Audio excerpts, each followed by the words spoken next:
প্রতিটা বাইকারের একটা স্বপ্ন, মানে ভারতে বাইকারের যে তার বাইকটা নিয়ে অন্তত একবার লাদাখ যাক।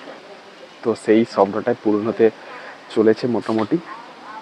তো সেই লং জার্নির জন্য আমার বাইকে একটা ছোট্ট মডিফিকেশান করতে হবে, কারণ পিছনে লাদা মানে লাগেজ তোলার জন্য পেছনে যেহেতু বেশি জায়গা নেই, তাই সেই জন্য একটা ছোট্ট মডিফিকেশান করতে হবে। সেই মডিফিকেশানটা আমিই করেছি, তো সেটা লাগিয়ে নেব যার আগে।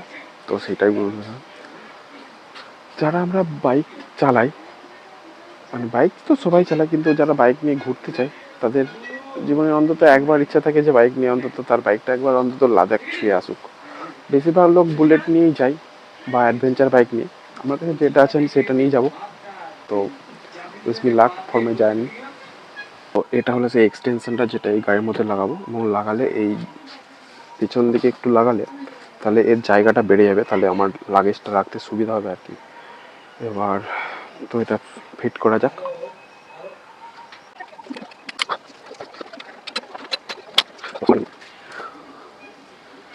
এটাই লাস্ট বোল্ট। আবার তো কমপ্লিট লাগানো। তো এবারে এর উপরে একটা ব্যাগ চাপিয়ে দেখে নিতে হবে। জায়গাটা অনেকটাই বড় আছে, মোটামুটি হয়ে যাবে। তো নেক্সট আবার যখন কিছু হবে তা ভিডিও নিয়ে আসি। তো একটা তো ব্লগ করবো ভাবছি এবারে। আমি কোনো আগেবারে মেঘালয় যাওয়ার সময় কোনো ব্লগ করা হয়নি, তো ভাবছি এবার একটা ব্লগ করবো। আর যে রাস্তায় যেতে যদি কোনো কিছু প্রবলেম বা কিছু হয় সেটা জানা যাবে। তো বাই।